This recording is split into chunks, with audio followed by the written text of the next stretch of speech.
la licenciada Camila Bajarlia y la licenciada Carolina Rochtenberg para hablar sobre derechos en relación a la salud y la identidad. Y, como decía, es la primera de varias charlas que tendremos todos los sábados en este horario para tratar, digamos, desde el proyecto que tenemos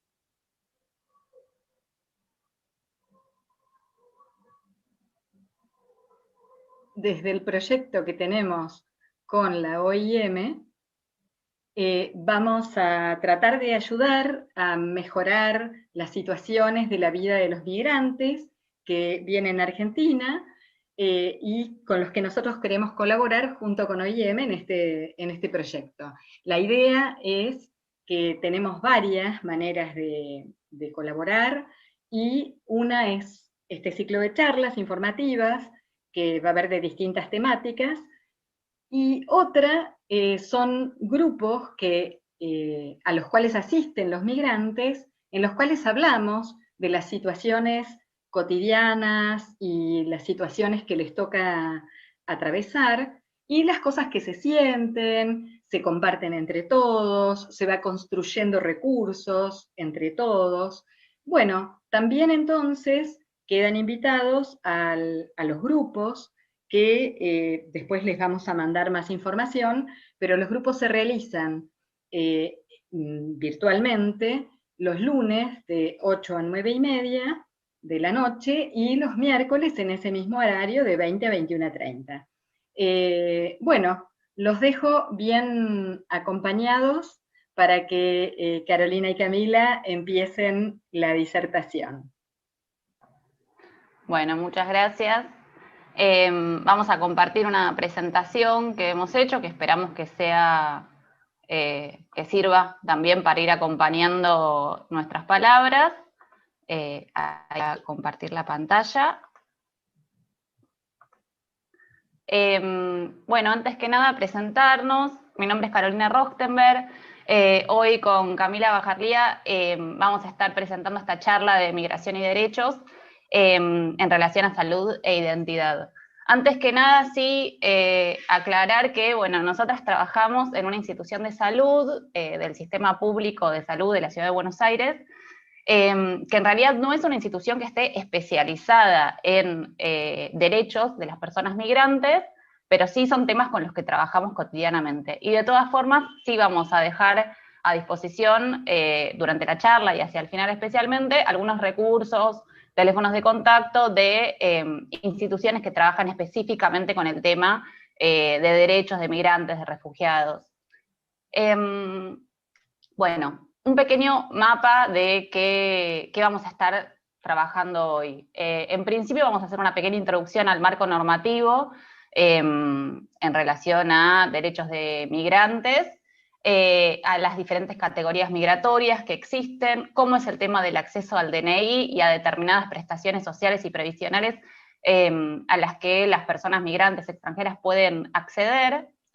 Después vamos a pasar específicamente al tema de salud con una pequeña introducción en relación a cómo funciona el sistema de salud argentino, cómo está organizado y cómo es el acceso para las personas, en particular para personas migrantes, y también cómo es el acceso a medicación. Y hacia el final vamos a dejar una placa también con esto que mencionaba, de datos de contacto de organismos intervinientes en la temática.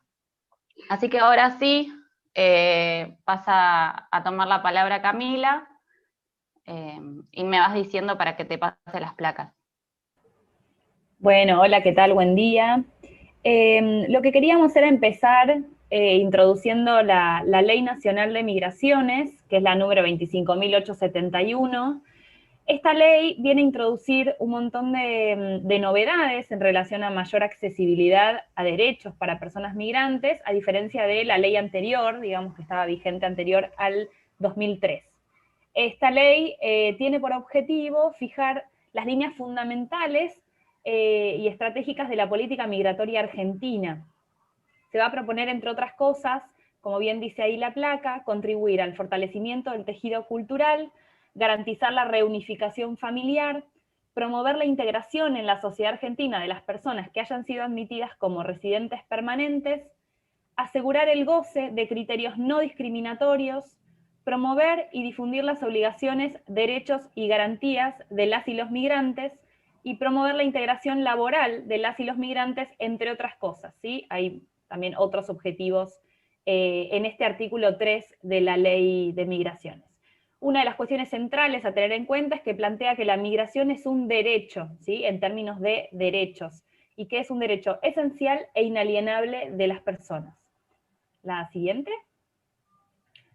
Bueno, también un poco a diferencia de la ley anterior, va a hablar de situación migratoria regular o irregular, en lugar de hablar, digamos, de mencionar cuestiones como la ilegalidad o lo ilegal, ¿sí? Esta es una diferencia fundamental porque tiene que ver con el espíritu que instaura esta nueva legislación, y lo que se va a buscar en todo caso es la regularidad migratoria, es decir, que las personas que no lo están puedan acceder a la regularidad migratoria, pero no va a promover, como bien decimos luego, la persecución de las personas que no estén en esta situación de regularidad migratoria. Plantea además que en ningún caso la situación de irregularidad migratoria, es decir, por ejemplo, de no tener la residencia actualizada, de no tener el DNI, podrá impedir o restringir el acceso de una persona a la educación, a la salud o a la asistencia social, ¿sí? En sus artículos 7 y 8 respectivamente. Es decir, ninguna persona que esté en suelo argentino, que esté, digamos, viviendo en Argentina, pero que aún no haya podido acceder de alguna manera a su residencia, a su documento argentino, por ese motivo puede quedar excluida del sistema de educación o del sistema de salud o del sistema de asistencia social. Después vamos a charlar un poquito más sobre qué sucede, digamos, en la práctica. Muchas veces sí suele haber algunos obstáculos reales, digamos, prácticos para el acceso a muchas de estas cuestiones, pero es muy importante comprender que lo que establece la ley nos brinda un margen de exigibilidad para poder justamente, digamos, pelear, digamos, estas cuestiones, poder exigir que una persona pueda acceder a estos derechos que son tan fundamentales como lo son la salud, la educación y la posibilidad de contar con medios de vida. Entonces es sumamente importante estos artículos y poder conocerlos, porque después nos podemos encontrar en la práctica con instituciones que nos digan que sin DNI no podemos acceder, pero tenemos la ley que nos brinda este margen de exigibilidad, como mencionaba.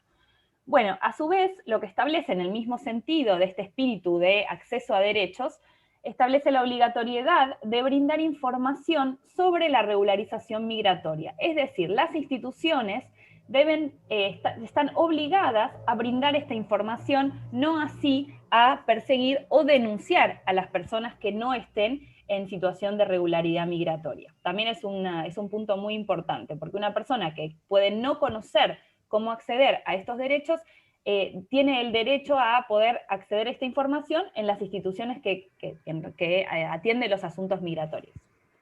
La siguiente, por favor. Bueno, este artículo nos permite como comprender en primer lugar cómo es el tema de las categorías migratorias, que próximamente lo vamos a ver más en detalle. Lo que dice el artículo 20 es que los y las extranjeros, extranjeras serán admitidos para ingresar y permanecer en el país en las categorías de residentes permanentes, residentes temporarios o residentes transitorios, ¿sí? Esas son las tres categorías de residencia que tenemos en Argentina. Hasta tanto se formalice el trámite correspondiente, la autoridad de aplicación podrá conceder una autorización de residencia precaria, que será revocable por la misma cuando se desnaturalicen los motivos que se tuvieron en cuenta para su otorgamiento, y su validez será de hasta 180 días corridos, pudiendo ser renovables hasta la resolución de la admisión solicitada, y habilitará a sus titulares para permanecer, salir y reingresar al territorio nacional, trabajar y estudiar durante su periodo de vigencia, ¿sí? Es decir, la residencia precaria sería como la primera instancia de acceso a esta residencia en Argentina, y con ella también se obtiene, digamos, un número de documento y va a tener siempre un domicilio asociado, que también va a ser importante a la hora de realizar ciertas gestiones, ciertos trámites específicos. Bueno, la siguiente. Bueno, acá, como mencionaba, están las categorías migratorias. Mi idea es poder explicar un poquito cada una para que sea un poco más claro, porque algunos conceptos se pueden incluso confundir entre sí. Por un lado, la residencia permanente es la categoría que se le brinda a todo extranjero y extranjera con el propósito de establecerse definitivamente en el país. Se obtiene de la Dirección Nacional de Migraciones una admisión en ese carácter. Asimismo, se van a considerar residentes permanentes los y las migrantes parientes de ciudadanos argentinos, nativos o por opción, entendiéndose como tales al cónyuge, hijos o hijas y padres, madres. Esto en su artículo 22, el artículo de la ley. Es decir, por arraigo o vínculo con familiar argentino o con radicación permanente. Es decir, que se puede obtener, perdón, ahí estoy, se puede obtener una residencia permanente si una persona es familiar, en esas categorías de vínculo familiar que mencioné, de una persona radicada en Argentina o naturalizada argentina, o digamos que vive en Argentina y cuenta con residencia permanente argentina, o por arraigo, es decir, una persona que llegó con otra categoría y decide establecerse definitivamente en el país, ¿sí? Esas serían como las dos opciones para acceder a la residencia permanente. Por otro lado, la residencia temporaria son residentes temporarios, todo extranjero o extranjera que ingresa al país como. Y acá hay una serie de distintas categorías que una persona puede invocar al ingresar al país en forma temporaria. ¿Cuáles son algunas de estas? Hay muchas más también. Son trabajador migrante, rentista, pensionado, inversionista, científico, personal especializado, deportista o artista, religioso o religiosa, pacientes bajo tratamiento médico, estudiantes, refugiados o asilados, otros. Esto es en el artículo 23 de la ley, ¿sí? Y una persona, por lo general, lo que ingresa al país con una categoría de residente temporario. Bajo alguna de estas categorías, otra de las categorías puede ser nacionalidad, que ahora más adelante lo vamos a ver un poquito más detalle, y luego de un tiempo puede invocar, solicitar la residencia permanente. Bueno, en tercer lugar tenemos los residentes, los y las residentes transitorios, que son quienes ingresan al país admitidos en algunas de estas subcategorías, que pueden ser como turista, como pasajero o pasajera en tránsito, con tránsito vecinal fronterizo, tripulantes, trabajadores, trabajadoras estacionales, entre otros, que esto está en el artículo 24 de la ley. Es decir, estas serían las personas que ingresan al país en forma transitoria, como bien lo dice la categoría, y que no tienen como objetivo más a largo plazo radicarse en el país, ¿sí? Estas personas por lo general no acceden a un documento, sino que acceden a una regularidad migratoria mientras dure el periodo en el que están en el país. La siguiente, por favor.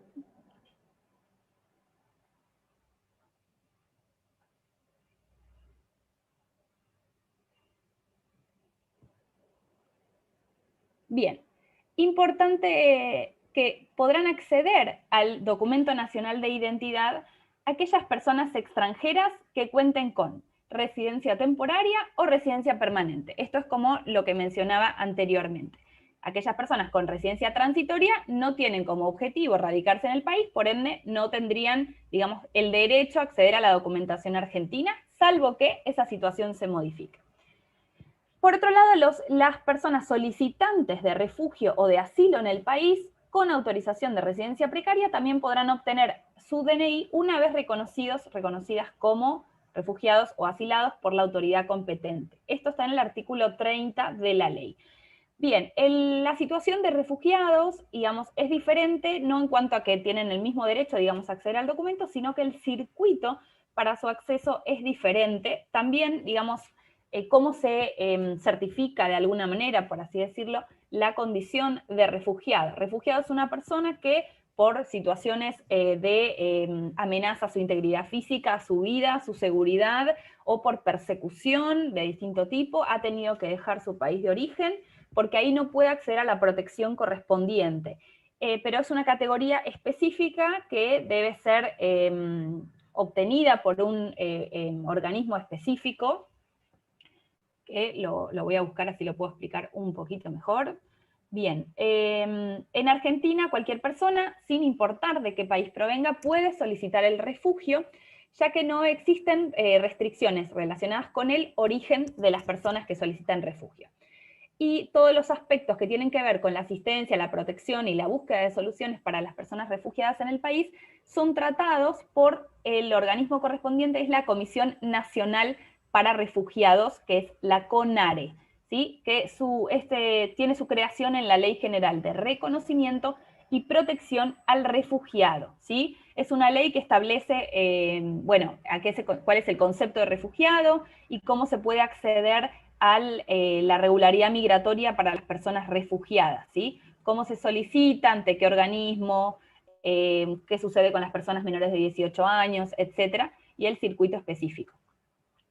Bien, por otro lado, las personas con categoría de residentes permanentes podrán desarrollar toda tarea o actividad remunerada o lucrativa por cuenta propia o en relación de dependencia, gozando de la protección de las leyes laborales que rigen en la materia, y las personas temporarias podrán desarrollarlas solo durante su periodo de permanencia autorizada, ¿sí? Esto se encuentra en el artículo 51 de la ley y tiene que ver en el mismo sentido que lo que venimos desarrollando, que es que una persona en situación de regularidad migratoria podrá acceder a una actividad laboral que corresponda, ya sea por cuenta propia o en relación de dependencia.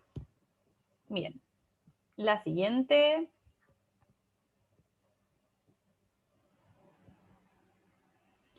Bueno, acá tenemos la opción, dijimos que había un montón de categorías por las que una persona puede solicitar una residencia temporaria. Una de esas categorías es por nacionalidad. ¿Quiénes son quienes pueden acceder por razones de nacionalidad? Bueno, acá tenemos las distintas naciones que son consideradas: nacional, nativo o nativa de Uruguay, Brasil, Paraguay, Bolivia, Chile, Perú, Ecuador, Colombia, Venezuela, Guyana y Surinam, y cualquier nacional naturalizado que ostente dicho beneficio con una antigüedad de 5 años o más de Brasil, Paraguay, Uruguay, Bolivia y Chile. Bien, acá lo que pensábamos es que es importante que, como esto va a quedar también grabado, va a quedar subido en YouTube y se puede contar con la placa, están acá detalladas la documentación que actualmente se solicita para el trámite de residencia, ¿sí? Como podrán ver, alguna documentación tiene que ver con país de origen y otra tiene que ver con cuestiones que se van a solicitar en Argentina, ¿sí? Es importante, bueno, contar con el documento de país de origen, muchas veces la partida de nacimiento también, y si hay niñes, niños, niñas, también contar con su documentación correspondiente para acceder a la regularidad migratoria de las niñas también. Cuestiones que se tramitan acá, antecedentes penales, también es importante que haya los antecedentes penales en país de origen y en el país donde haya residido en los últimos años. También importante va a ser poder contar con la certificación del ingreso al país. Este punto es particularmente importante porque nos sucede muchas veces que atendemos personas que han ingresado al país en una determinada fecha y que su documento refleja una fecha muy posterior. Muy posterior puede ser un par de años y en algunos casos puede ser hasta 15, 20 años después, porque también la legislación antes del 2003 era mucho más restrictiva en cuanto al acceso al DNI, entonces mucha gente tuvo que esperar muchísimos años para acceder a esa regularidad migratoria. Entonces es muy importante que cuando una persona ingresa al país con fines de migrar, con fines de radicarse, pueda contar con el sello de ingreso al país o con un certificado de ingreso al país, ¿sí? Donde conste la fecha exacta en la que ingresó. Eso será importante para luego poder constatar la fecha de erradicación, etcétera, ¿sí? Para todo lo que puede ser tramitar cuestiones en Argentina. Otra de las cuestiones importantes va a ser poder erradicar algún tipo de domicilio y poder certificarlo. Entonces, una de las opciones que existe es el certificado de domicilio, que eso se se realiza en una comisaría, digamos a través de la policía. Lo que se solicita es justamente un certificado de domicilio para ser presentado ante determinado ente, o si una persona ya tiene domicilio acá y tiene algún servicio a su nombre, también esa es una forma de constatar el domicilio. Y después cualquier otra documentación que sea necesaria para la categoría específica, es decir, si yo invoco la categoría de trabajador o trabajadora, necesito documentación que respalde que vengo a trabajar. Si yo invoco la categoría de deportista, artista, estudiante, etcétera, la documentación que corresponda. Por otro lado, lo que sí es importante saber también es que se exige un pago de ciertas tasas migratorias, ¿sí? Son varias tasas que algunas de ellas, digamos, se pueden eximir del pago con un trámite específico, que después, bueno, si surge alguna pregunta podemos profundizar, pero bueno, hay una forma de poder ser eximida del pago de las tasas. Lo que tengo entendido que no se puede eximir es el pago del costo del ejemplar del DNI, que suele ser el costo más bajo, pero las tasas migratorias a veces se elevan a valores que pueden resultar inaccesibles. Bueno, cuando una persona realiza este trámite, se le otorga una residencia temporaria por un plazo máximo de 2 años, ¿sí? Luego va a poder solicitar la residencia permanente si ha decidido permanecer en el país y es un trámite migratorio específico para acceder a una nueva categoría migratoria. Bueno, la siguiente. Bueno, acá tenemos otra categoría migratoria que es la ciudadanía, ¿sí? Ser residente es diferente a ser ciudadano argentino.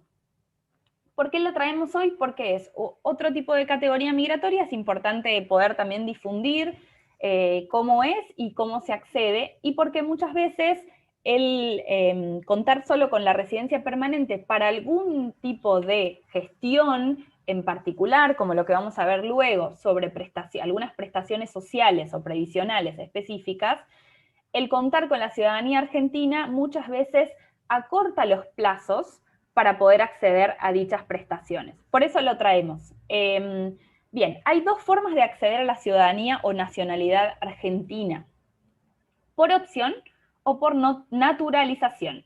Y también es importante por una cuestión también cultural, digamos, y de que una persona migrante, digamos, tiene su propia nacionalidad, es que este acceso no implica renunciar por ejemplo, a la propia nacionalidad, o si la persona tiene múltiples nacionalidades. No implica renunciar a ninguna nacionalidad, y lo que se va a obtener es una carta de ciudadanía.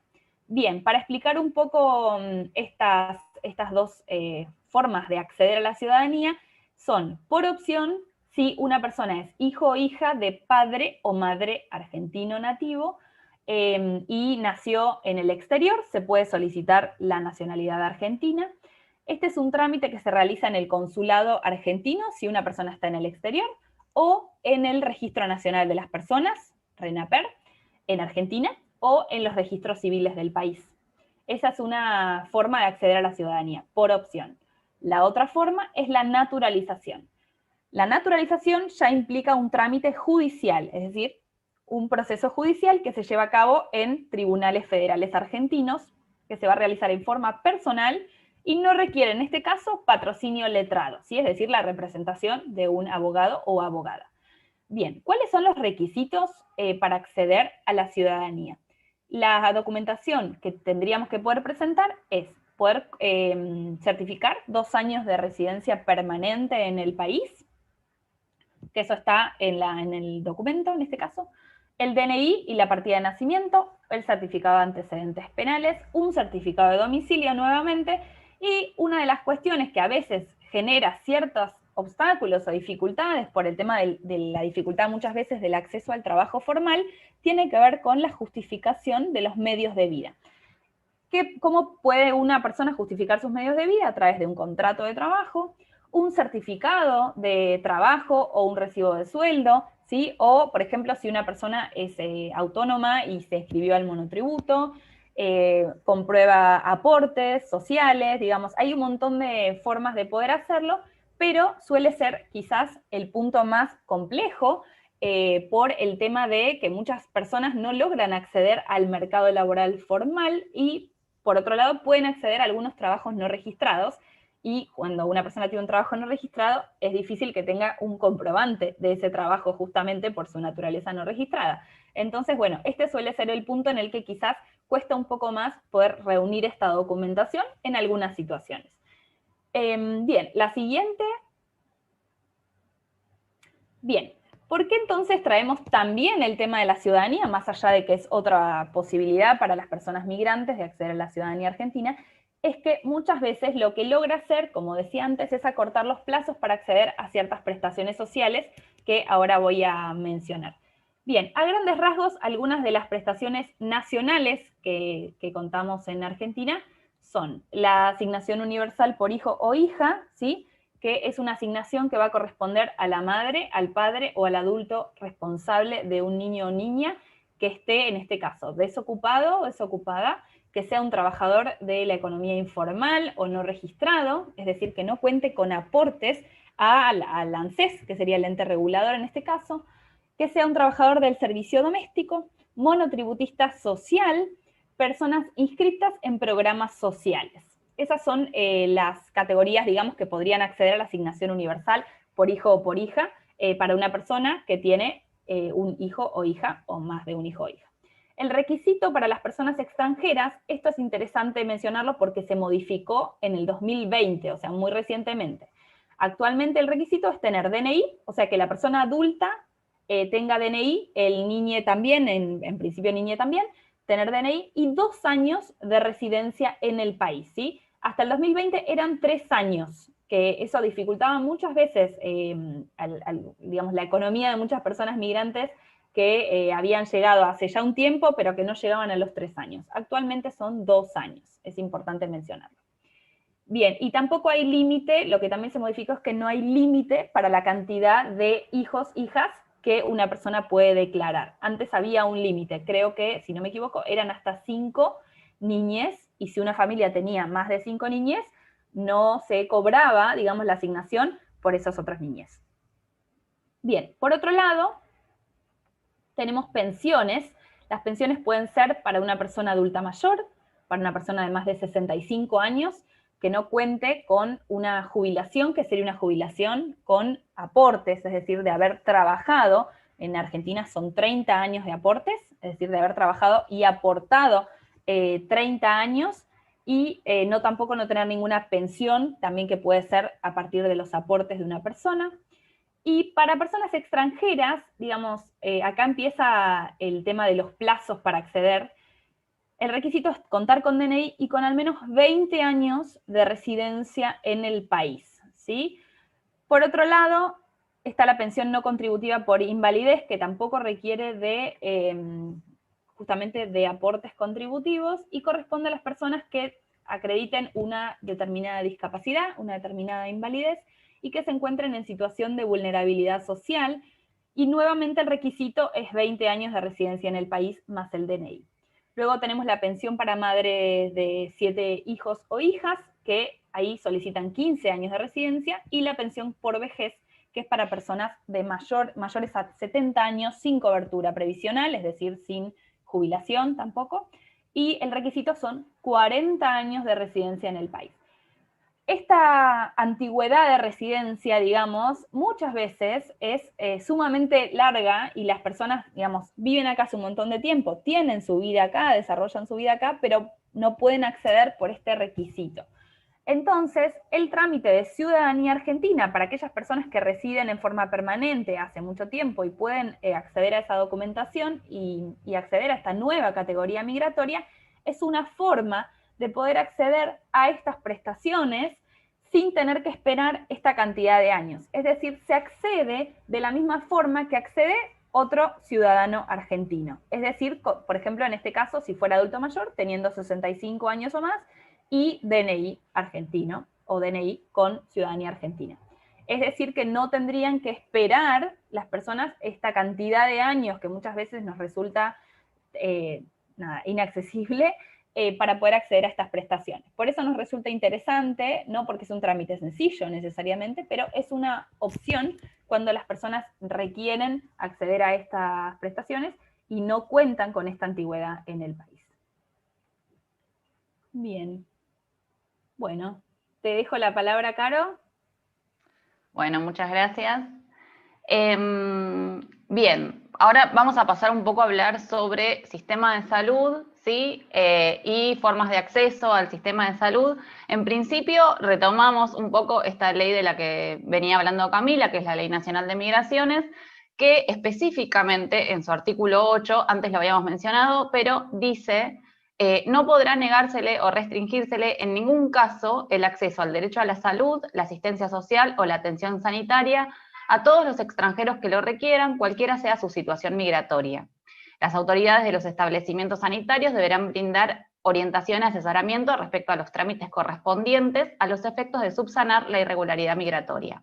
Esto tiene que ver con lo que mencionaba Camila hace un rato, de que no se, digamos, tiene que ver más con orientar para regularizar la situación que con denunciar o deportar, pero independientemente de la situación migratoria o del estatus migratorio de las personas, la ley especifica que no se puede negar el acceso para atención sanitaria o en salud.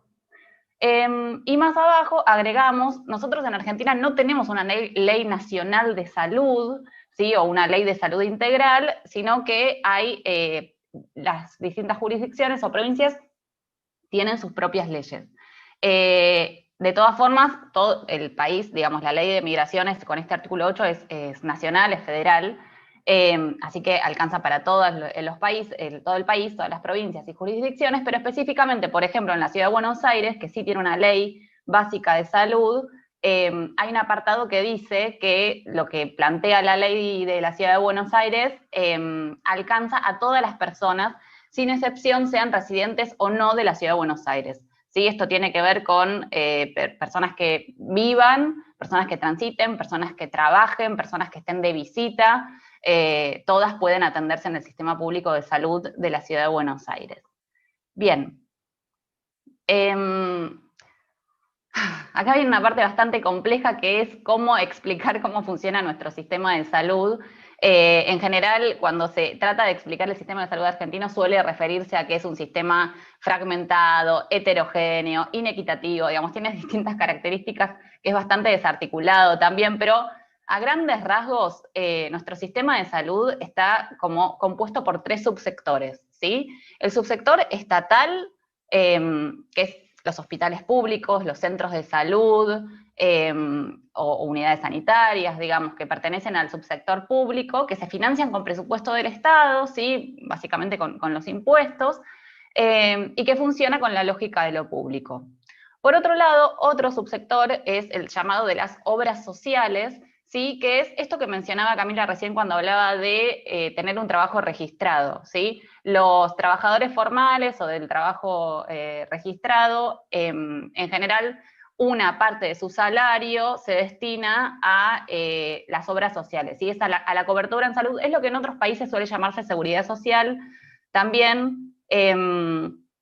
Bueno, es financiado con los aportes de trabajadores formales y sus empleadores, cubre a esos trabajadores formales y sus familias, y tiene muchas veces sus propios prestadores, ¿sí? Las obras sociales, por decir, no sé, la obra social de camioneros tiene su propio hospital, sus propios prestadores de salud, la obra social de ferroviarios, digamos, por rama de trabajo, en general existen dentro de las obras sociales prestadores propios. Y además muchas veces las obras sociales subcontratan otros prestadores que son del subsistema privado.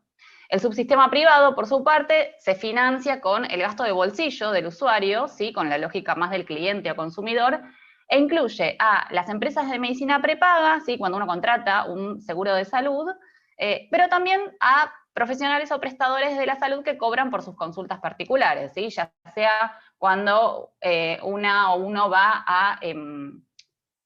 al dentista, por ejemplo, y paga la consulta, ¿sí? En este caso, o hacerse algún estudio como una ecografía, ¿sí? O incluso cuando hacemos terapia tal vez y pagamos a nuestro analista, nuestro psicólogo o psicóloga, estamos dentro del subsector privado. Y también, bueno, lo que decía recién, ¿no? Las clínicas muchas veces son prestadores privados que a veces son subcontratados por las obras sociales o por las empresas de medicina prepaga. Bien, lo que sí es importante decir es que el subsector estatal tiene una cobertura absoluta, ¿sí? No por tener una obra social o por tener un seguro de salud, uno está obligado a atenderse solamente en esos prestadores, sino que todos y todas podemos atendernos también en el subsistema público, ¿sí? En los hospitales y centros de salud del subsector público. Ahora bien, el subsector público podemos decir que está descentralizado, ¿sí? Que está dividido por diferentes jurisdicciones de acuerdo a qué entidad está financiando. Esto quiere decir que tenemos algunos hospitales, por ejemplo, que pertenecen a la jurisdicción nacional, ¿sí? Son hospitales nacionales, en general son bastante pocos, ya no quedan tantos, está bastante descentralizado nuestro sistema de salud. Por ejemplo, en la provincia de Buenos Aires, el Hospital Posadas es un hospital nacional, ¿sí? Y después tenemos los hospitales que pertenecen a las provincias, ¿sí? Hospitales provinciales, y los hospitales que pertenecen a los municipios, digamos que se financian con el presupuesto local de ese municipio. Esto lo aclaramos porque va a ser importante a veces tener como en la cabeza estas categorías para poder entender algunas lógicas de funcionamiento dentro del sistema de salud cuando circulamos o transitamos por el sistema de salud. El mapa que aparece ahí es solamente a modo de ejemplo, pero para que, digamos, ilustrar un poco esta situación, este es un municipio específico de la provincia de Buenos Aires, en donde los puntos azules son los centros de salud u hospitales locales que pertenecen al municipio, y los corazoncitos son hospitales, ¿sí? Que también son locales, por ejemplo, son municipales, quiero decir. Acá no hay, este es el municipio de 3 de febrero, por ejemplo, dentro de 3 de febrero no hay hospitales provinciales, están en otros municipios. Bien. No me voy a detener demasiado en esto, pero es también digamos, una pista para poder entender cómo funciona muchas veces el sistema de salud. La atención primaria de la salud, digamos, no es algo privativo de la República Argentina, para nada, es una estrategia que planteó hace muchos años la Organización Mundial de la Salud como una estrategia, como una forma de organizar los sistemas de salud en los distintos países, que tiene que ver con organizarlo de tal manera que genere mayor accesibilidad para las personas de acuerdo al territorio. Esto es, digamos, cerca de donde la gente vive y trabaja, que haya mayor cantidad de centros de salud o de prestadores o de efectores de salud en el territorio, para que la mayor cantidad de problemas de salud o de situaciones de salud se puedan resolver fácilmente y sin movilizarse demasiado, y que para situaciones que son de mayor complejidad de atención o que requieren internación, recién ahí haya que movilizarse hacia hospitales que ya no estarían tan repartidos por todos lados, y después que esos hospitales, digamos, pertenecerían al segundo nivel de atención, y habría un tercer nivel de atención para casos específicos de mayor complejidad aún, que serían aún menos, ¿sí? La pirámide lo que nos permite pensar, digamos, es que el 80% de las situaciones de salud podrían ser resueltas en un primer nivel de atención, y aquellas que no pudieran resolverse allí se resolverían en el segundo nivel, y un pequeño porcentaje deberían ser derivadas de alguna manera a ese tercer nivel. Bien, y tiene que ver también con una cierta forma de funcionamiento, ¿sí? Digamos, dentro de la atención primaria de la salud se propone la participación comunitaria, se propone el trabajo intersectorial. El trabajo intersectorial hace referencia a que no sea solamente el sector salud el que intervenga, digamos, en la resolución de las situaciones de salud de las personas, sino que muchas veces, como sabemos, las situaciones de salud son complejas y no alcanza solo con la intervención de salud, sino que necesitamos a veces el sector trabajo o desarrollo social o educación, digamos, necesitamos distintos sectores trabajando juntos, o trabajadores de distintos sectores trabajando juntos para resolver determinadas situaciones, ¿sí? Digo, por esto muchas veces nos encontramos con que equipos de salud trabajan con escuelas y se juntan también con gente del Ministerio de Desarrollo Social, digamos, con esto tiene que ver la intersectorialidad. Obviamente el tema del financiamiento implicaría que si el 80% de los problemas de salud deberían resolverse en un primer nivel de atención, que esto nos referimos al nivel más territorial, a esto que decía yo de los centros de salud cerca de donde la gente vive y trabaja, obviamente esos deberían ser los que tengan mayor financiamiento, ¿sí? Mayor personal. No siempre es así. Esto es una propuesta, como decía yo, es una propuesta que se hace desde la Organización Mundial de la Salud, hace muchos años, en 1978, pero hay un intento, digamos, de que así funcione. Entonces, en función de esto, lo que les quería contar es más o menos con qué nos encontraríamos, ¿sí? Cuando circulamos por el sistema público de salud. Empiezo desde arriba para abajo, ¿sí? De la pirámide decíamos el segundo y tercer nivel de atención. Decíamos, el segundo nivel de atención son hospitales generales, ¿sí? Que incluyen especialidades básicas y de mayor complejidad, que también tienen internación y atención por guardia.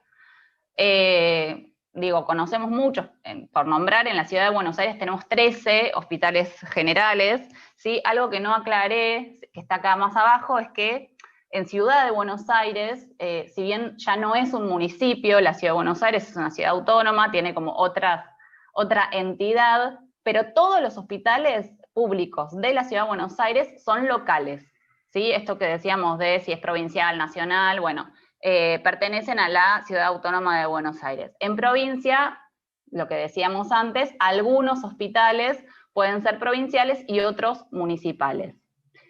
Bien, entonces decía, los hospitales generales tienen especialidades que los centros de salud muchas veces no tienen, por ejemplo, suelen tener traumatología, pueden tener cirugía, pueden tener especialidades como dermatología, digamos, tienen internación, tienen guardia.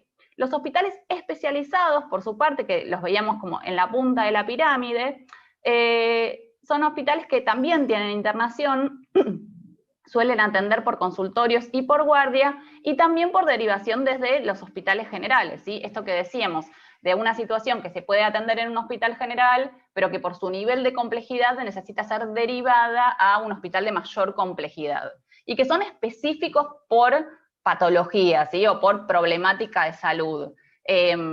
Por ejemplo, tenemos hospitales especializados en odontología, oftalmología, oncología, en salud mental, en enfermedades infecciosas, en enfermedades respiratorias, digo, en muchas más, obviamente, pero para que nos hagamos una idea más o menos de cómo está articulado el sistema público de salud. Bien, y en el primer nivel de atención, sí que veíamos que era como la base de la pirámide, es donde encontramos lo que mencionaba recién, ¿sí? Centros de salud, salitas, CAPS, CESAC, unidades sanitarias, digamos, tienen distintos nombres, los vamos a encontrar con distintos nombres de acuerdo a la jurisdicción en la que estemos. En la Ciudad de Buenos Aires se llaman CESAC, que son Centros de Salud y Acción Comunitaria. En Provincia de Buenos Aires muchas veces los vamos a encontrar con el nombre de CAPS, que es Centros de Atención Primaria. Como decíamos, deberían estar distribuidas en el territorio para estar, esto que decíamos, cerca de donde la gente vive y trabaja. Y por esto es que muchas de ellas dan acceso de acuerdo al domicilio. Y este es un punto importante, ¿sí? Porque cuando hablábamos de acceso a la salud y a la salud pública, decíamos, en términos de acceso, cualquiera, ¿sí? Sea residente o no, viva en la zona o no, debería poder acceder a la atención en salud en cualquier efector del subsistema público, centro de salud, hospital, hospital especializado, salita.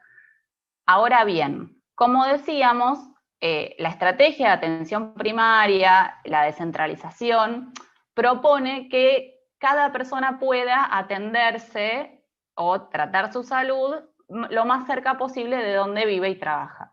Entonces, esta es una lógica que es una lógica de organización del sistema, ¿sí? Que tiene que ver con que nos quede cerca nuestro centro de salud, con tener nuestro médico de cabecera que nos conozca, que toda nuestra familia, por ejemplo, pueda atenderse en el mismo lugar, ¿sí? Con no sobrecargar algunos centros de salud o efectores en detrimento de otros.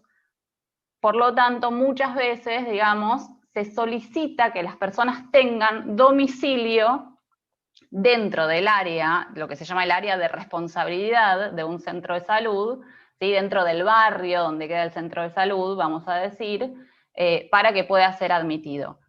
Esto, en realidad, digamos, es una cuestión que se da en la práctica, muchas veces, no siempre, puede darse en la práctica, pero no debería convertirse en un obstáculo para la atención, ¿sí? Lo que mencionábamos al principio, esto de el margen de exigibilidad de derechos, es que si nosotros y nosotras conocemos cuáles son nuestros derechos, podemos reclamarlos de alguna manera. Entonces, el domicilio no debería ser un limitante para acceder. Es verdad que nos conviene conocer también cuáles son los centros de salud que están cerca de donde vivimos. A veces no los conocemos directamente y está bueno también saber cuáles son, porque tal vez estamos viajando un montón, por ejemplo, para ir a un centro de salud sin saber que tenemos uno mucho más cerca.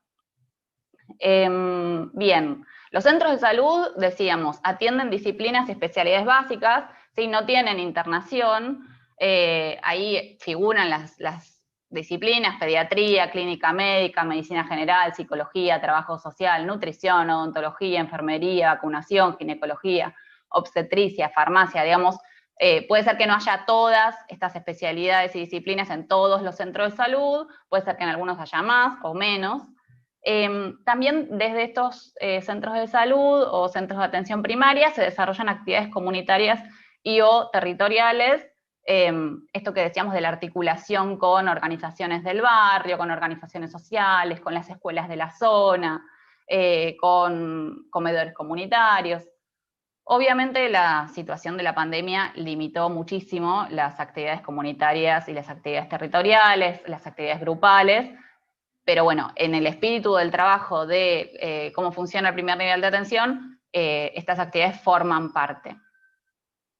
Y acá dice empadronamiento. El empadronamiento es como uno empieza a figurar como un usuario de ese centro de salud, usuario de ese centro de salud. Para empadronarse, o sea, para que a una le abran una historia clínica en ese efector, se necesita documento o pasaporte o cédula de país de origen. Digamos, en teoría, no haría falta tener ni el DNI ni el documento argentino, digamos, para que a uno lo empadronen, ¿sí? O sea, uno se presenta con la documentación con la que cuenta y le pueden abrir una historia clínica en ese efector. Lo que decíamos es, puede ser que le pidan ver cuál es el domicilio que figura, ¿sí? Y en función de eso haya algunas instancias en las que se vuelva un poco más difícil o un mayor obstáculo, pero esto hay que poder pelearlo, ¿sí? Porque a veces son modos de funcionamiento más local, más administrativos, que no tienen que ver con lo que dice la ley. Agrego una cosita, Caro. Sí, Es por más, favor. una persona sin documento, ¿sí? Porque también sucede con ciudadanos y ciudadanas argentinas que no cuentan con documento, también deberían poder acceder a prácticas de salud, a la atención de su salud. Es decir que, digamos, lo ideal sería poder dejar un documento para poder contar con ciertos datos. En el documento figuran un montón de datos que la persona a veces puede no tener en otro lugar, Incluso ahora los documentos de las niñas tienen los datos de su papá y su mamá, si es que está inscrito por un papá y una mamá, o una mamá y una mamá, un papá, o solo una mamá. Entonces, digo, el documento tiene un montón de datos que son importantes a la hora del empadronamiento, pero una persona que se llama indocumentada o sin documento también debe poder acceder. Bien, tal cual. Y esto también tiene que ver con la diferencia entre lo que dice la ley y las prácticas, ¿sí? Que puede ser que a veces nos encontremos con prácticas más restrictivas, donde no nos quieran empadronar si no tenemos el documento, pero ahí también es importante, como conocemos lo que dice la ley, poder plantarnos y exigir nuestro derecho a ser atendidos o atendidas, aunque no contemos con el documento. Bueno, decíamos que los centros de salud y centros de atención primaria tienen farmacia. Acá es importante una aclaración, que es que en Argentina existe el programa Remediar, que es un programa que desarrolló el Ministerio de Salud de la Nación, ¿sí?, que contribuye a garantizar el derecho al acceso y cobertura a los medicamentos esenciales a través de la distribución directa a los centros de salud. Esto, digamos, es una ley que el programa Remediar se estableció después del 2001, después de la crisis del 2001, que justamente lo que buscaba era garantizar el acceso, donde mucha gente en ese momento se había quedado sin trabajo y por lo tanto sin obra social, esto que mencionábamos al principio, y entonces sin la posibilidad de tener determinada cobertura sobre sus medicamentos. Bueno, garantizar el acceso gratuito a medicación y que esto sea a través de los centros de salud y no de los hospitales, justamente para descomprimir un poco los hospitales y que la gente pueda acercarse más a los centros de salud, que como decíamos deberían estar más cerca de donde la gente está. Entonces, desde el programa Remediar, vamos a decir, se entregan medicación a los centros de salud y tiene un vademecum propio, ¿sí? Un vademecum es como la lista de medicaciones autorizadas que se entrega a cada centro de salud. Y que es bastante amplio. Acá hay una lista grande que no vamos a leer, pero digamos, desde antibióticos, ¿sí?, analgésicos, hasta medicación para enfermedades crónicas, ¿sí? Todo esto puede retirarse gratuitamente en los centros de salud. Cuando se realiza una consulta en un centro de salud y se prescribe un medicamento, si está dentro de los medicamentos esenciales que provee el programa, se puede retirar en la farmacia del lugar de manera gratuita. ¿Esto qué quiere decir?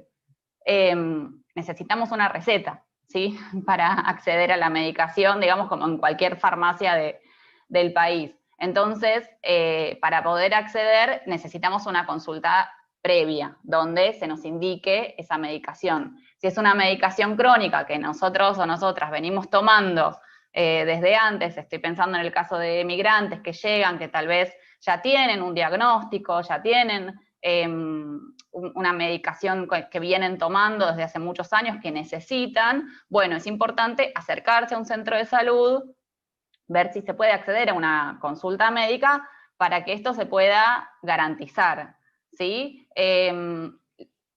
También es importante decir que distintos centros de salud tienen distintas lógicas de funcionamiento en relación al acceso a los turnos, en relación al acceso a la atención, ¿sí? Que funcionan diferente, que algunos tienen una lógica más de se dan determinados turnos en el día, entonces hay que ir muy temprano a la mañana para ver si uno llega a tener un número para la atención. Otros se manejan más con turnos programados, es decir, que uno va y le dan un turno para dentro de determinada cantidad de tiempo, ¿sí? Y que a veces esto sí puede ser más o menos engorroso, pero que sí es importante que sepamos esto, que existe este programa que garantiza la medicación de manera gratuita y que está en todos los centros de salud, salitas, unidades sanitarias, ¿sí? En donde haya farmacia existe el programa Remediar. No me voy a meter ahora para no complicar demasiado, pero sí es verdad que hay algunas otras medicaciones que puede ser que no estén dentro del programa Remediar, pero que de todas formas estén garantizadas por los municipios o por los vademecum locales. Eso es cuestión de averiguar dentro de cada efector de salud si cuentan o no con la medicación que uno necesita. Bien. Algunas otras prestaciones para tener en cuenta, ¿sí? Acá vamos a mencionar 2 o 3, digamos, hay muchas, pero estas nos parecían como importantes. Una tiene que ver con el acceso a los métodos anticonceptivos, ¿sí? En Argentina tenemos una ley de salud sexual y procreación responsable que entre sus lineamientos habla de garantizar el acceso a los métodos anticonceptivos. Entonces acá es importante saber que todos los centros de salud de primer nivel de atención tienen acceso gratuito tanto a preservativos como a distintos métodos hormonales, ya sea las pastillas combinadas, las pastillas aptas para la lactancia o la llamada mini píldora, el inyectable mensual o el inyectable trimestral, el implante subdérmico, ¿sí? También llamado el chip, el DIU, digamos, son los distintos métodos anticonceptivos que existen dentro de como la cartilla que está disponible en nuestro país y que pueden ser, digamos, uno puede acceder gratuitamente en los centros de salud. Y también la anticoncepción de emergencia, o llamada la pastilla del día después, y test de embarazo también son de acceso gratuito. También, digamos, la pastilla del día después o la anticoncepción hormonal de emergencia y los preservativos es algo que uno debería poder pedir en cualquier efector público, ya sea centro de salud, hospital, acercarse y decir, necesito preservativos, y deberían dárselos sin demasiado, sin preguntar demasiado, lo mismo que la anticoncepción de emergencia, ¿sí? Necesito anticoncepción de emergencia o necesito la pastilla del día después, y debería poder acceder sin que le den demasiadas vueltas. En algunas jurisdicciones incluso está muy promovido a la distribución de preservativos en instituciones que no son de salud, en organizaciones sociales, barriales, políticas, comedores, incluso en instituciones escolares, como una política de acceso, digamos, irrestricto a los preservativos, que digamos que está muy bueno también, para que no sea algo solo privativo del sistema de salud.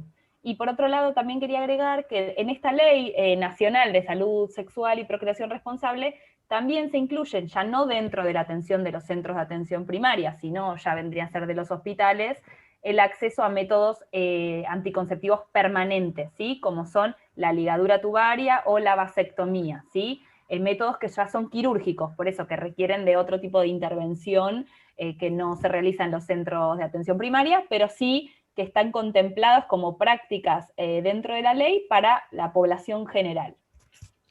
Bien, y algo también importante es que esta ley que garantiza el acceso gratuito a métodos anticonceptivos no solamente es para el subsistema público, sino también para el de obras sociales y privados, ¿sí? Si tenemos una obra social y tenemos la receta para las pastillas anticonceptivas, además de cubrirnos el 40% que nos hacen de descuento en la farmacia, la obra social debería devolvernos el otro 60%, porque el acceso es gratuito.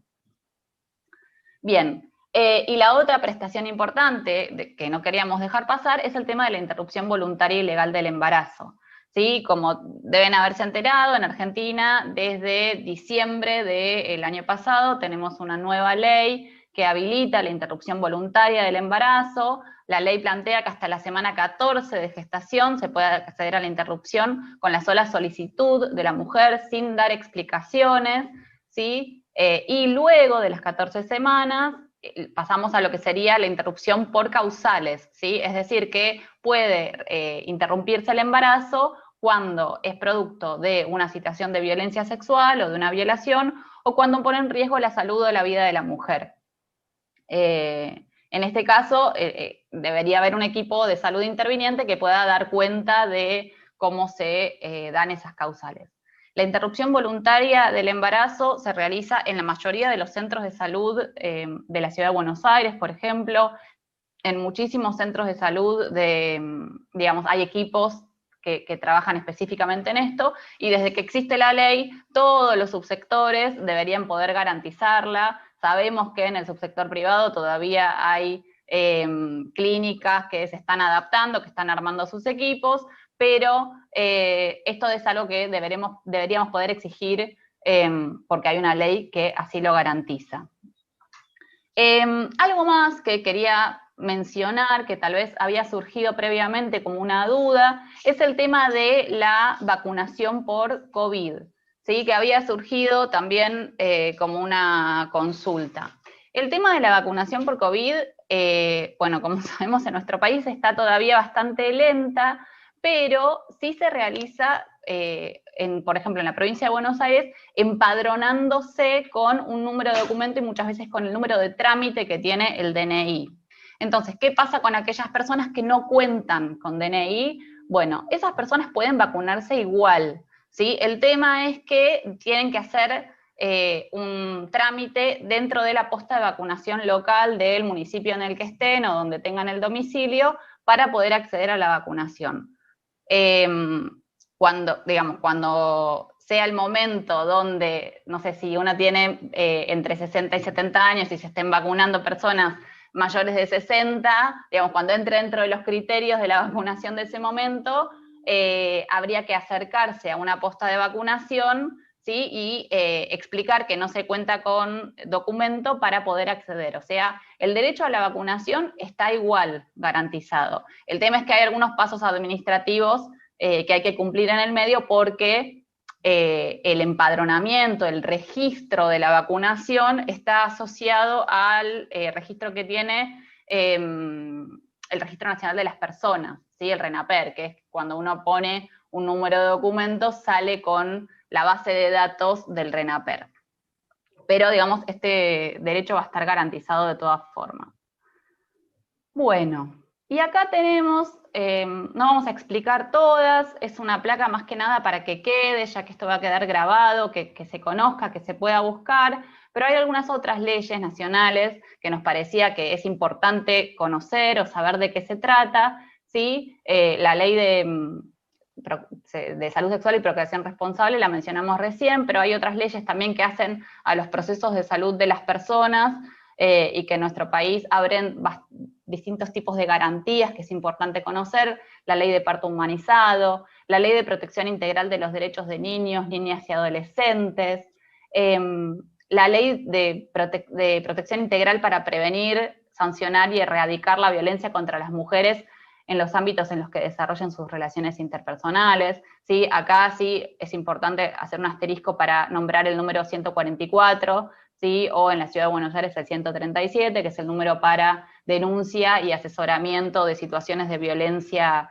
de género, que es importante siempre tenerlo a mano, ¿sí? La ley de derechos del paciente en relación con los profesionales e instituciones de la salud, la ley de matrimonio igualitario, la ley del derecho a la identidad de género de las personas y, como mencionábamos recién, la ley de acceso a la interrupción voluntaria del embarazo, que es la más nuevita.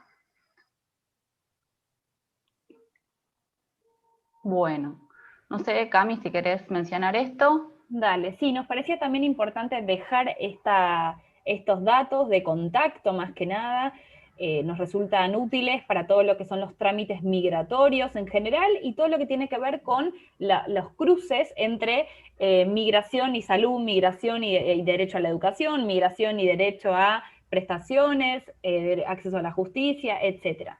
En primer lugar, el organismo, digamos, que regula todo lo que tiene que ver con los trámites migratorios, que es la Dirección Nacional de Migraciones.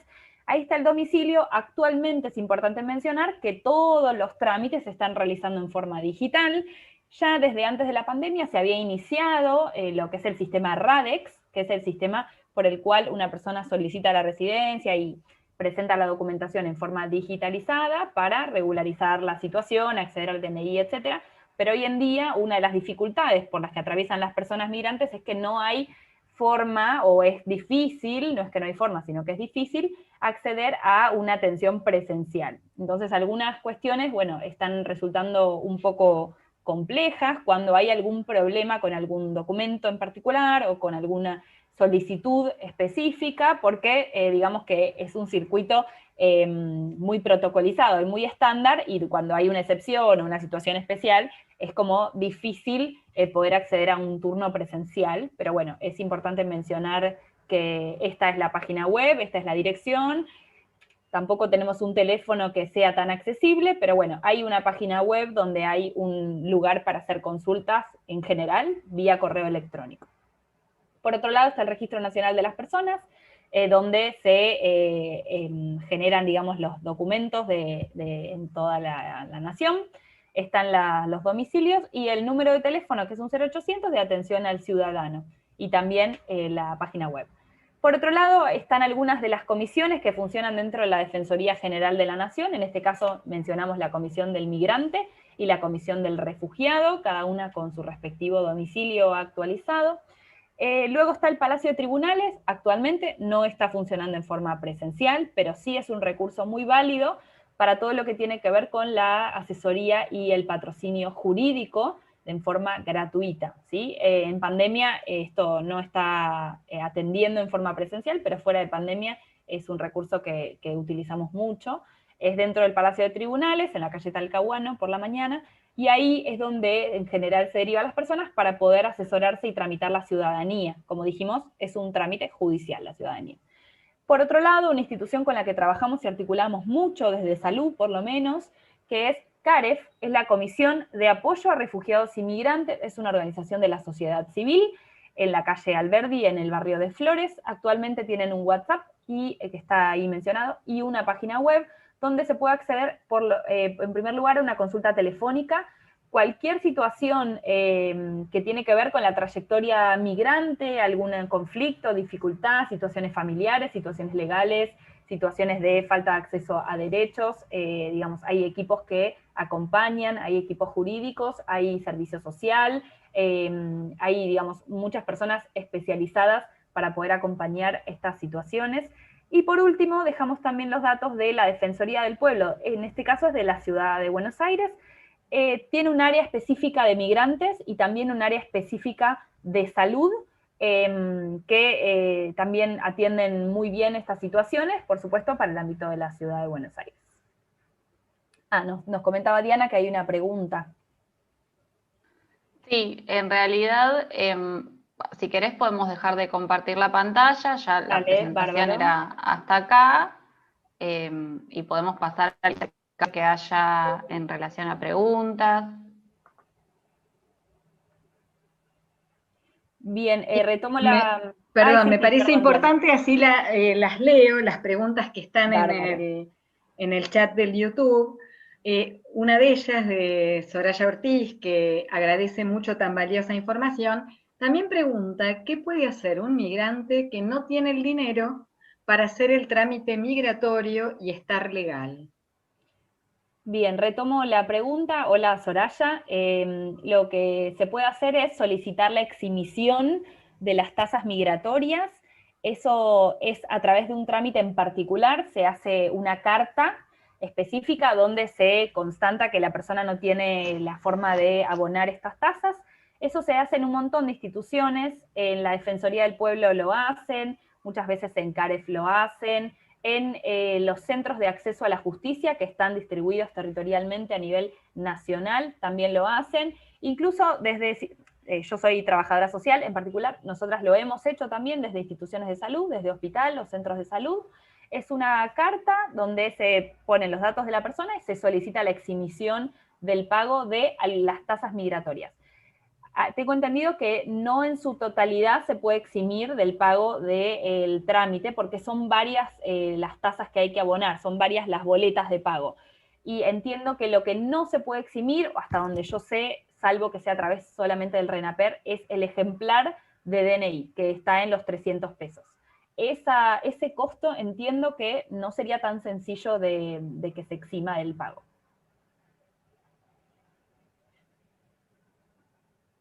Bueno, muchas gracias. La verdad que hay muchas valoraciones de la información en relación a poder comprender la complejidad del sistema de salud, poder, digamos, entender a dónde recurrir. Estoy invitando a que si alguien más quiere pueda hacer alguna otra pregunta y si no, alguna aclaración que a ustedes se les haya ocurrido durante la exposición. Sí, aprovecho quizás para aclarar algo que no mencioné, que tal vez no es tan relevante, pero es verdad que en algunos países limítrofes o de América Latina, por ejemplo, lo que tiene que ver con la medicina tradicional, muchas veces está como contemplada dentro de los sistemas formales de salud, y en Argentina no es el caso, ¿sí? Digamos, lo que tiene que ver con prácticas de medicina más tradicional o llamada medicina no occidental, no forman parte de lo que sería el sistema formal de salud, están privatizadas de alguna manera. Nos acerca otra pregunta, Norma Beatriz Zapata, en relación a que quiere saber, cuando está mal el nombre en el DNI de un migrante, ¿cuánto tiempo puede llegar a tardar ese trámite? Y tal vez cómo realizarlo, ¿no? Es un poco variable el tema del tiempo, porque el RENAPER tiene momentos en donde es súper rápido la expedición de lo que son los DNI y tiempos donde eso demora un poco más. Ahora en pandemia realmente está siendo todo un poco más dificultoso, hay que decirlo, por este hecho de que no hay atención presencial en la mayoría de las oficinas públicas. Aún hoy no hay atención presencial, salvo excepciones, salvo que a una persona la citen específicamente, y eso hace que todo demore un poquito más, pero bueno, sería el tiempo promedio para un DNI. A veces pueden ser 60, a veces 90 días, y habría que hacer la rectificación del ejemplar en este caso. Y habría que ver dónde estuvo quizás el error ahí, en qué instancia del proceso administrativo, para ver dónde hay que rectificarlo.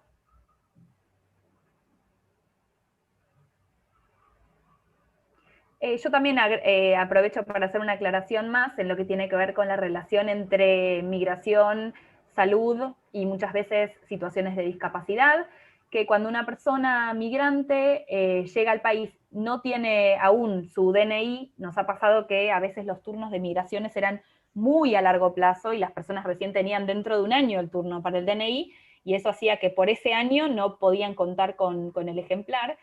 Y muchas veces las personas con ciertas situaciones de salud o con situaciones de discapacidad requieren del acceso a un certificado de discapacidad.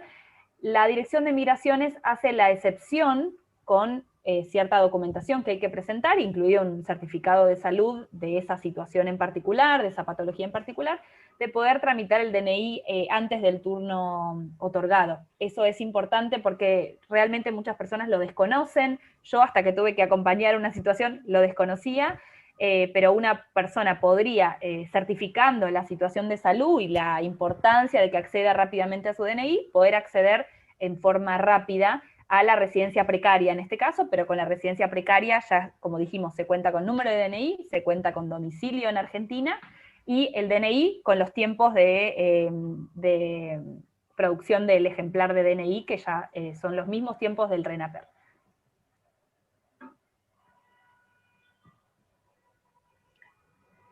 Bueno, hay muchos agradecimientos, la verdad que les agradecemos también mucho. No sé si surgirá alguna otra, como hay un cierto delay, a lo mejor surge alguna otra pregunta todavía en el YouTube, pero la verdad es que han ampliado muchísimo nuestro conocimiento acerca de estas cuestiones, y es lo mismo que nos dicen las personas que están en el YouTube. Que realmente tiene una gran complejidad el sistema de salud y toda esta relación entre salud y documentación, y que, bueno, la charla de ustedes ha sido muy esclarecedora, ¿no es cierto? Me sigo fijando a ver si hay hay otra pregunta. A ver, un segundito.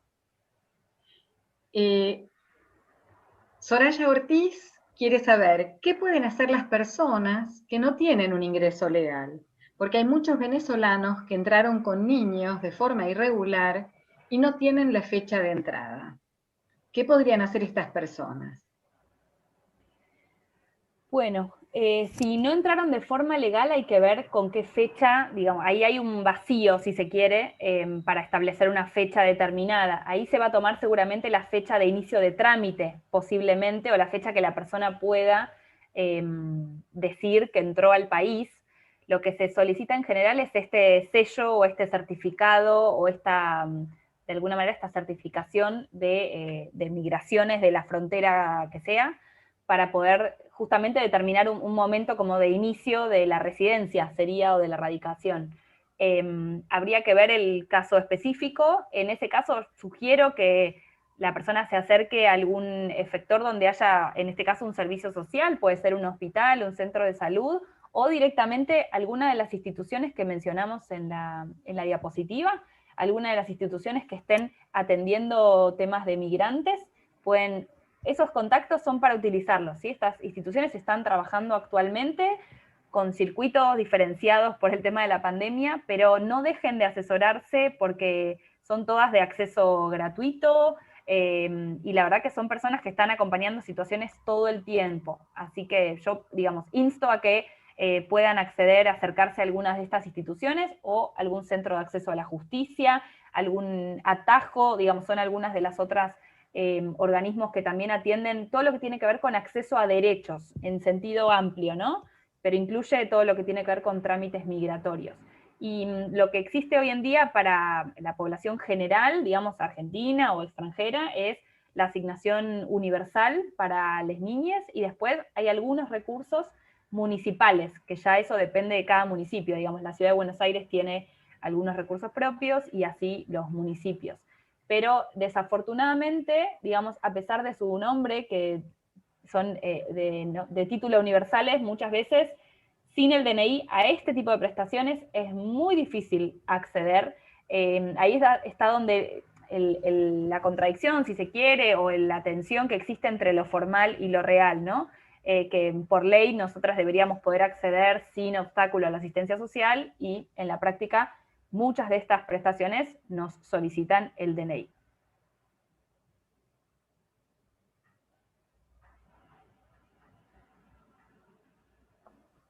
Estás silenciada, Diana. Disculpen. Entran algunas preguntas más.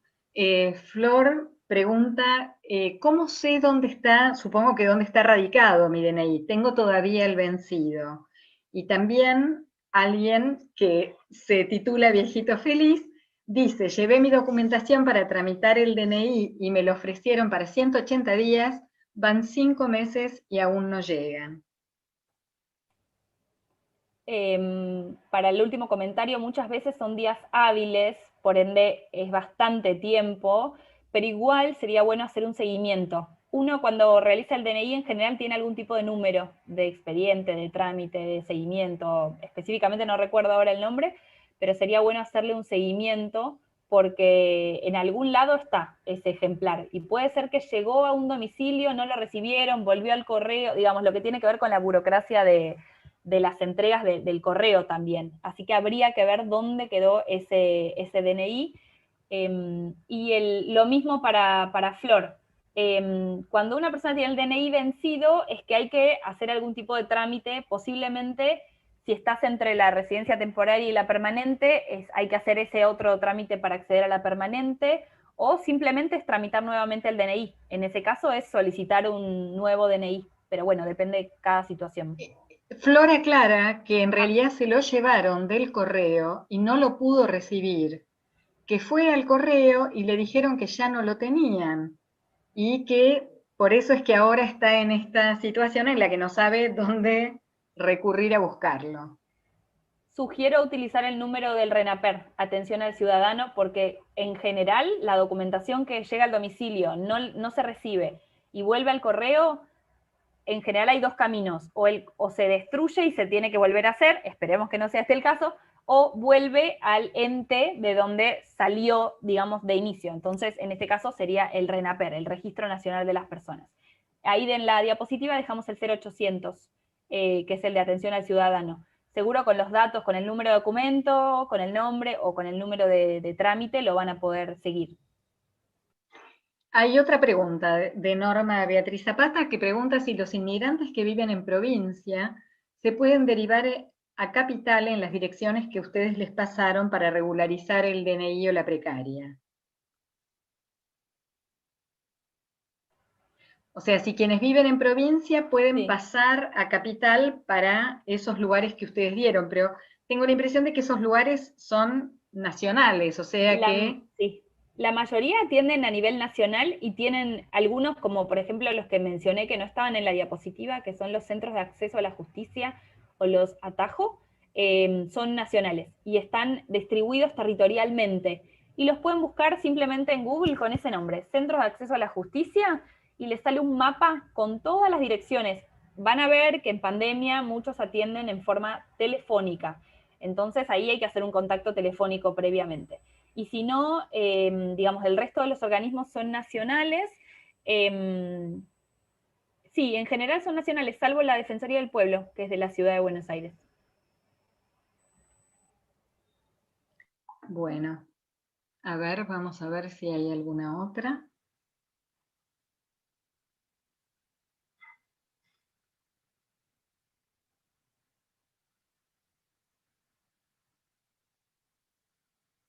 Bueno, en realidad no hay más preguntas, agradecen y agradecen mucho toda la claridad de la explicación. La verdad que realmente ha sido muy enriquecedora. Algo que me parece importante comentar es que tanto Camila como Carolina van a dar nuevamente esta charla, supongo que enriquecida con todas las preguntas y demás, y seguiremos, digamos, profundizando en el tema en otra fecha más adelante que ya les comentaremos, les podremos acercar a los que nos pidan la información o nos hayan mandado su mail, les vamos a contar cuándo se va a volver a dar esta charla. Yo no sé si recuerdan, Carolina y Camila, la fecha. ¿Tienen cerca? ¿Tienen? No, pero creo que va a ser un sábado a finales de abril. Bien. Bueno, no sé, damos un minutito más a ver si hay alguna otra pregunta.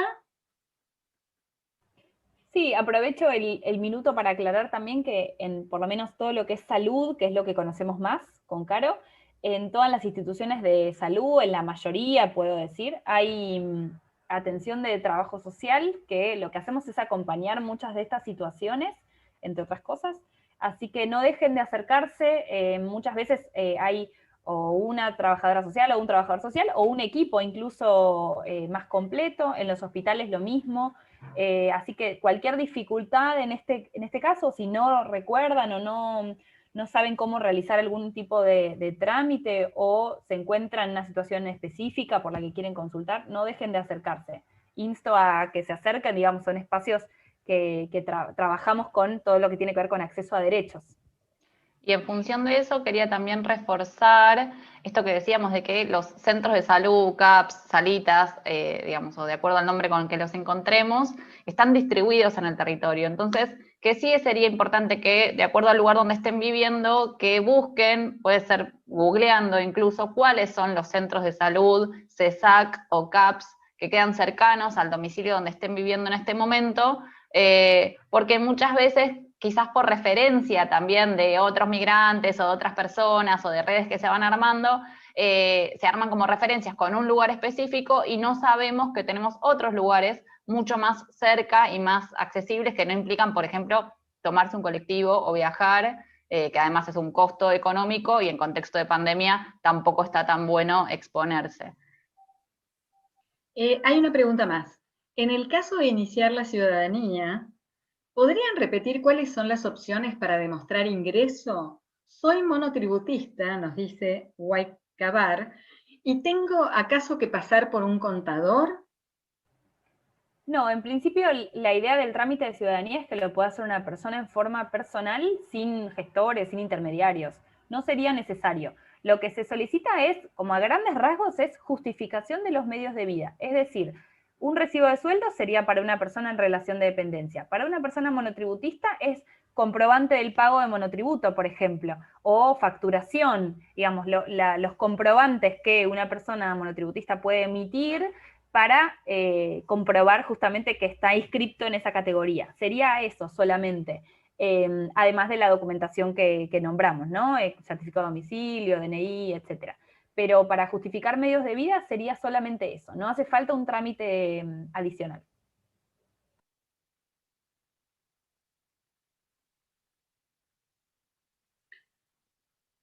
Bueno, no sé si alguien más, alguien de los del Zoom o alguien más quiere hacer alguna otra pregunta, o si ustedes quieren hacer alguna otra aclaración. Pero la verdad que muy, muy interesante toda la información, muy clara, y como decía, la vamos a repetir en breve. en breve y en vivo, ¿no? O sea, van a volver a estar para que les puedan hacer preguntas. No es solo que va a estar colgada en el YouTube la charla, sino que va a haber una reedición de esta charla.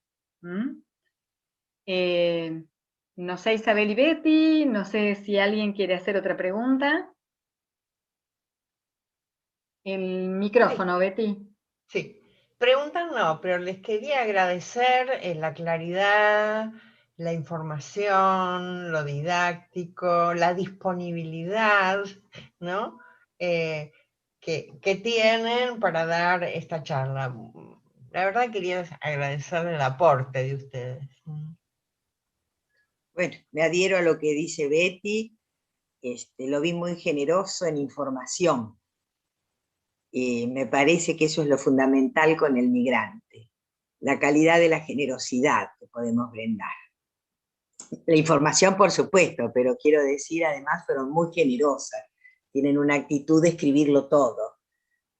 Todo eso queda, ¿no, Diana?